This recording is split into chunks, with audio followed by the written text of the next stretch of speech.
Bueno, egunotan hori, eskerrik asko.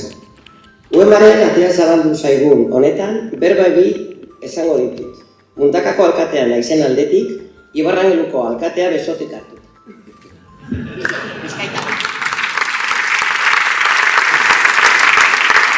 Arroga goz gureaz, Matxitzako eta Ogondo, inguruko herrietan, Ibarrangelu, Mundaka, Bermio, Elantzobe, Ia, Euskara kresalezkoa egiten dugula esan litekeen gure euskereaz eta laseba pozik ibiliko gara Euskal Herriko beste doinu eta hotz anitzekin batera udaletan euskaraz bizi gaitezen gura dugunun ahotsak batuz. Gure utopiaren sinfonia ederrena osatzen, hizkuntzarena. Ez, galdetu niri zenbat garren utopia dena. Jo eta kanta dezagun eta kitu. Euskara jalgi abi plaza. Eskerrik asko.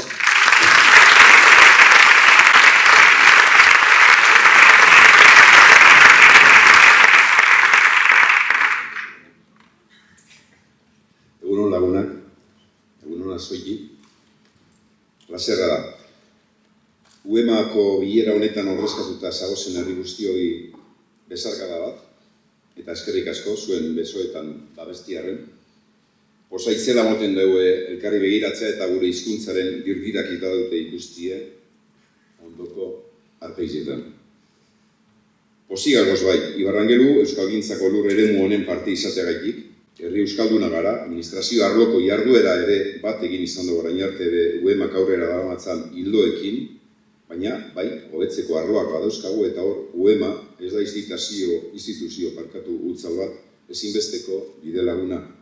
Baizik, bide lagun berritzailea eta dinamizatzailea. Eskerrik asko beraz, Uema. Eta gugaz batera lanean ibilizarien Uemako langileoi.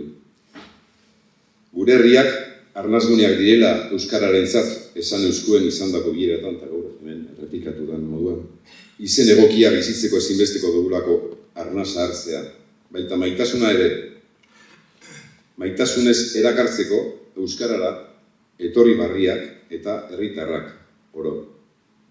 Eta arnasa hartzeko leku baten beharraz eta euskara maitasunaren bidetik zabaltzeaz berba eginda, zilegia da Eugenio de Andrade poeta portugaldar haundia aipatzea. 1960an, Margo Setembro idatzi eban, eta Ibarrangeluko eta Ogoinoren ondoan dagoen, Elantzoben ondoan dagoen Lagako hondartzan hartu eban ostatu pare bat poema txiki idatzi eutxosen bere maitaleari. Laster argitaratuko dugu, hau primizia bada, portugesez eta euskaraz Koldo Izagirrek itzulitako liburua.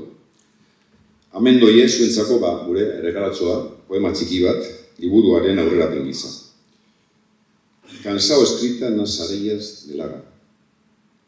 Lagako areetan idatzitako abestia. Zure zorraldan dut hartzen arnasa. Ederrak dira vaporeak, zut, segain, gozo zure aurpegian irean, zelako argia zure bular gainean. Zure zorbaldan dut hartzen arnasa. Ederrak dira udako area, laruak, gozo nire aurpegia zurean. Zeinen urdin itsasoa zure eskuan. Itsasoaren koloretakoa izan dagiala euskararen etorkizuna, eta hala behi, izan gaitezen hemen gauzen herriok, herritarrentzat arnasa hartzeko zorbalda euskarara hurbiltzeko eta zabaltzeko lekuak, legez eta maitasunez. Eskerrik asko.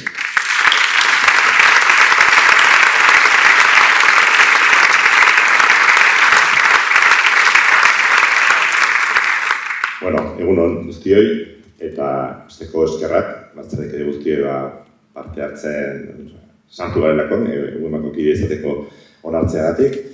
Eta, aipatu, mutillo, Koiarri eskualdeko herri bat gehala. Nik esango nuke bera arnazkune hitzak eta, euskaraz bizian herri bat da, gara, nagusiki bintzat. Bai, udal mailan eta baita, herrian oroar bai. Baina, pixkat Ueman sartzeko erabaki hau esan aspalditxotik buruan genukan kontua da, baina, arrazoi bategatik besteagatik, beti atzeratu, eta oingoia esan dugu, aurrea egin behar dugu.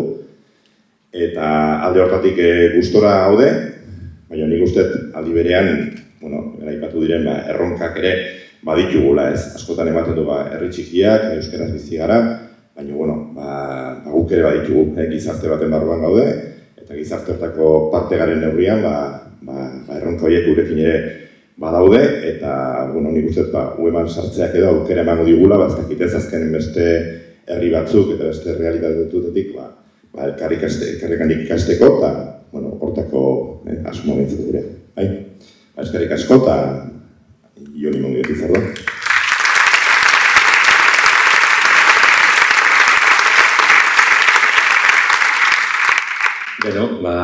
Hormeztegitik ere berriro eskerrak eman batzarkide guztiei, kide izateko eskaera hau onartzeagatik. Eta hormeztegi ezagutzen ez dezuten entzat, hor badaukagu 19garrean eraikitako trenzubi handi bat, garai hartan zeuden erronkei, orduan ekonomikoak, lurralde mailakoak ziren, haiei erantzuteko eraikizena, eta guk ulertu dugu ere hormeztegitik momentua dela beste zubi batzuk eraikitzeko, nahiz eta metaforikoak izan, ez? Eta horregatik gaude hemen, ez?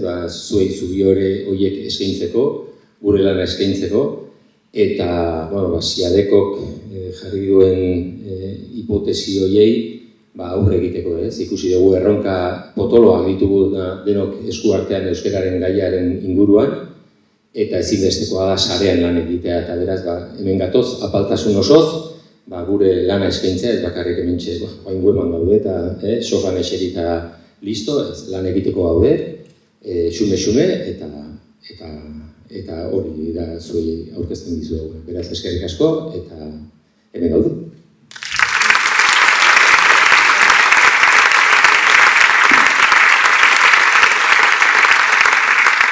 Egun denari, ni Natalia Rekarten naiz, Donamariko alkatea, eta orain dela hilabete batzuk, gonbidapena izan ginen Donamariarrak ueman bazkide izateko, eta gaur da eguna hori lortu dugula zuei esker. Eskerrak eman nahi dizkizuet batzarkide guziei, gure herriaren esker onartzekatik eta zuekin bat egiteagatik. Donamaria naiz eta herri euskalduna izan, eta euskaraz egunero bizi, aurrera begiratzerakun erronka garrantzitsua dugu gure hizkuntzarekin. Zo bezala. Gure herritako egoera aldatuz doaie, baina argi dugu nondik heldu garen eta nor garen. Eta bide honetan aurrera ikeko, zuen laguntzarekin batera, elkarrekin lan eginta, gure herriak indartuko ditugu. Euskalduna jaio ginelako, garelako eta garena maite dugulako. Eta esker mila denari, Donamariar guztien partetik.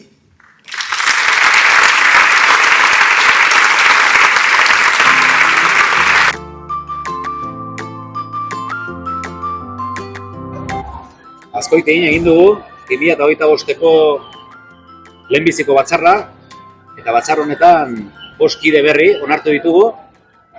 Ibarrangelu, Mundaka, Mutilo, Ormaiztegi eta Donamaria. Ongi etorri benetan, guretzat oso berri pozgarria da, mankomunitatea sendotzen ari dela ikustea.